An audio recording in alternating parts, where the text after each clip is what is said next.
Hi, Mom. So I got my ticket home from Europe. I get back on June 6th, but it's a really late flight because that was the cheapest, so it gets in at midnight. But don't worry, I'll get a shuttle from the airport so you don't have to pick me up. Like, really, seriously, you don't have to. Okay, so, love you. See you soon. Bye.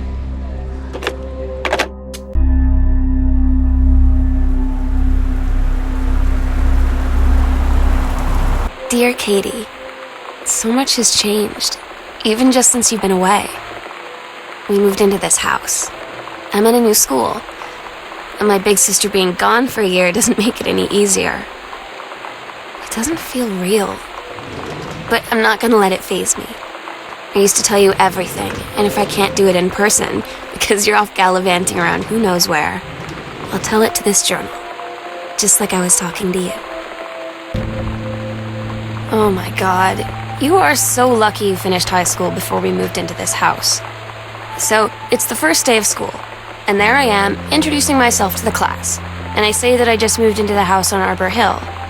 All of a sudden, every kid in the room turns and just stares like I suddenly transformed into a mutant. I just stood there, wishing pretty hard for a rewind button.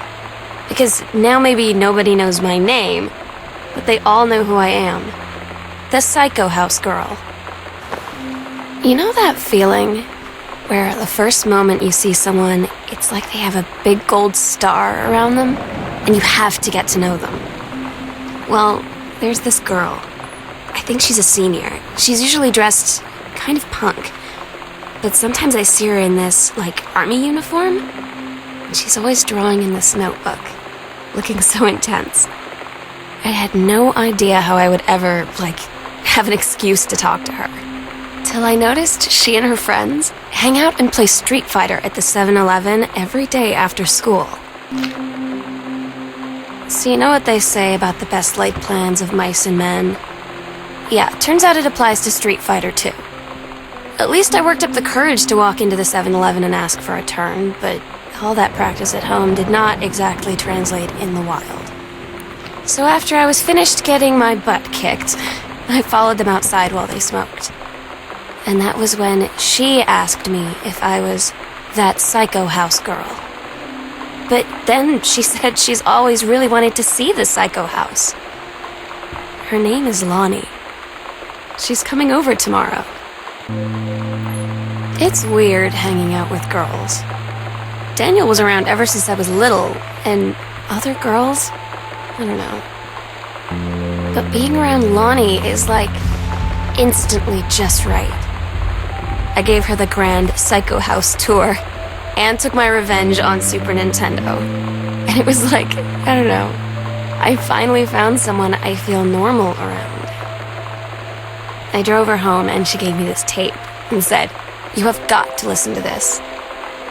I haven't stopped playing it since. Lonnie brought her hair dye over today. She said, "I need to fix these roots. Think you could help?"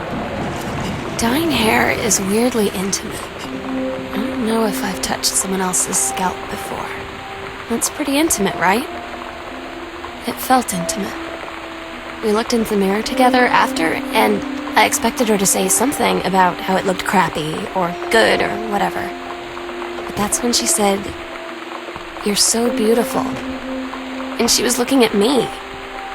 Right in that moment, I wanted to say something, but I waited, and the moment was gone. Sometimes you just have to lie to Mom and Dad. Like when Lonnie asked me to see a band with her and stay over at her friend's place in the city after. That's a lie to Mom and Dad situation. But it was so worth it. The girls on stage were just so loud and real and awesome. And everybody was moving together like one huge tide of sound. Between two songs, Lonnie leaned over and said, "How do you like your first show?" I was so happy, I felt tears starting in my eyes. And then she up and hugged me. I think she could tell. At Todd's brother's place after the show, there was only a futon to sleep on, so Lonnie and I shared it. The lights went out. I was turned toward her. My eyes started to adjust, and then I could see she was looking at me, too. In the dark, she smiled. My heart was beating so fast. I rolled over. I felt so, I don't know, nervous. After a minute, she put her arm around me and was so close and whispered in my ear, "I really like you." I just nodded my head, and I really hope she could tell. I really hope that she meant what I think she did. Lonnie came over today, but everything was different. She was sitting at my desk chair, and she wouldn't look at me. Finally, I asked her what was going on. She said she felt like she'd done something wrong that night in the city. Like I must think. But I said no, there was nothing wrong. I just wanted to say... But I couldn't find the words. I felt like I was gonna cry, but I wasn't sad. She got up and sat next to me on the bed. I looked at her. "Lonnie, do you think you could ever..." And that's when she kissed me. It's different now. I mean, we still hang out all the time like before. But now when no one else is around, well, you know, so you could say we're dating. But it's secret. Secret dating? I don't know. I mean, I guess that's the real difference. Now when we get off the phone or go home for the night, or it's just quiet and we're alone, we say I love you. I'm so stupid sometimes. I was telling Lonnie that I got into my college summer program thing, and I was all making plans like, you should come visit me, stay in my dorm room. But she said, "Sam, I ship out on June 6th. I was like, ship out? To where? She said, to basic training. What did you think I was doing all that ROTC stuff for?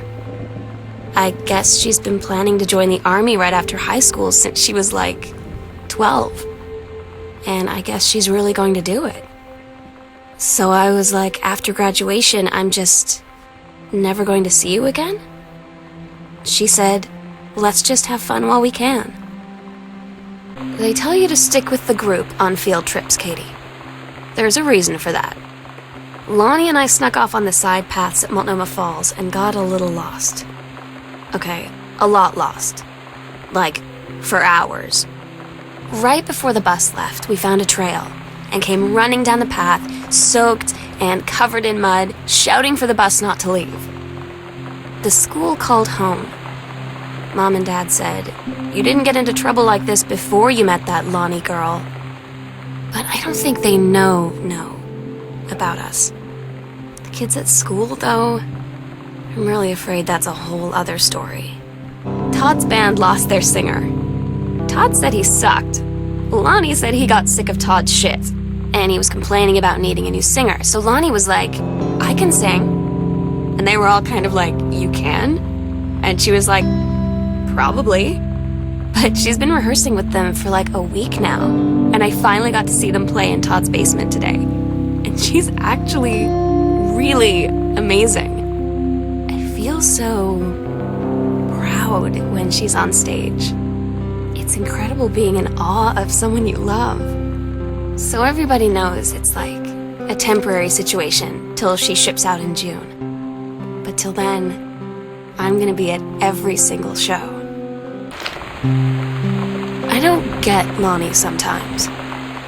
Like, her band, and our zine, and her hair, and everything are all anti-authority. But I watch her in JROTC, and she's doing drills in perfect formation, following orders, no question. And there's all this stuff in the news about don't ask, don't tell.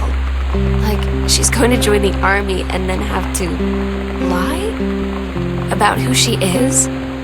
She said they don't need to know what they don't need to know. Like it was no big deal. This from the girl who trashed her locker to, like, defend my honor.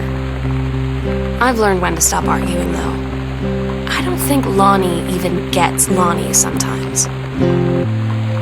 Katie, you know how Mom and Dad are. Not exactly super open-minded about things. It feels like every minute I don't spend with Lonnie, I spend worrying about them finding out about us. And what would happen if they did?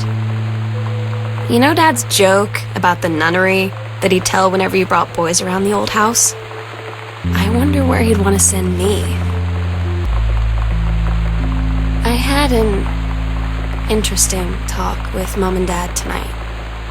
One you were never gonna need to have. I mean, you've known, right? I've known. I've known since, like, She-Ra.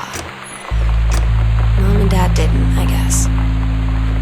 But they saw the zine and the stuff on the locker, and they were like, is there something we should know about you and Lonnie? And so here's the thing. I was prepared for them to be mad, or disappointed, or start crying, or something. But they were just in denial. You're too young to know what you want. You and Lonnie are just good friends. You just haven't met the right boy. It's a phase. That's what I didn't see coming. That they wouldn't even respect me enough to believe me. Well, joke's on them, because they're in for one very long phase. We agreed our last night together would be our happiest ever, and we'd forget tomorrow was going to come at all. It worked for a while.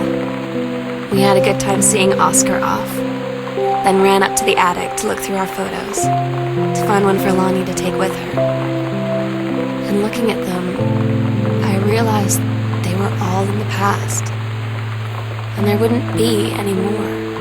And I didn't know what I was going to do. And I cried, and she held me. She said she knew it was hard, but life would move on. I said I didn't want my life to keep moving without her. That's when she cried too. I was so exhausted. I must have fallen asleep like that, in her arms. In the morning, I woke up, and I was finally alone. The sunset light in this house is the saddest thing I've ever seen. I just want to sleep. When I'm in the attic, it almost feels like Lonnie could still be here. She's just downstairs. I'm just waiting to hear her pull down the hatch and come running up. Maybe I'll go up to the attic and wait. Oh my God. Katie, I fell asleep in the attic, in Lonnie in my old spot, and I missed the first 2 calls. I just barely caught the third one before the machine got it. And it was Lonnie, on a payphone. She'd been on the bus to Basic, and she said she couldn't think of anything but me and us, and that she couldn't go through with it, with the Army and being apart and all of it.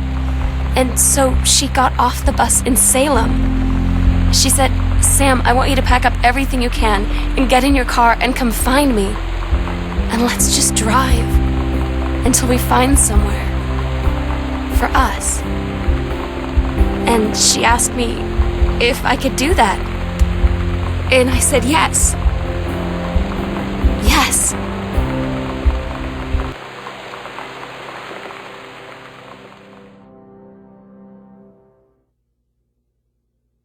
Katie, I'm so sorry that I can't be there to see you in person, that I can't tell you all this myself.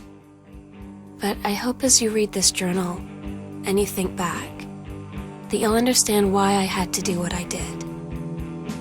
And that you won't be sad, and you won't hate me, and you'll just know that I am where I need to be. I love you so much, Katie. I'll see you again someday. Love,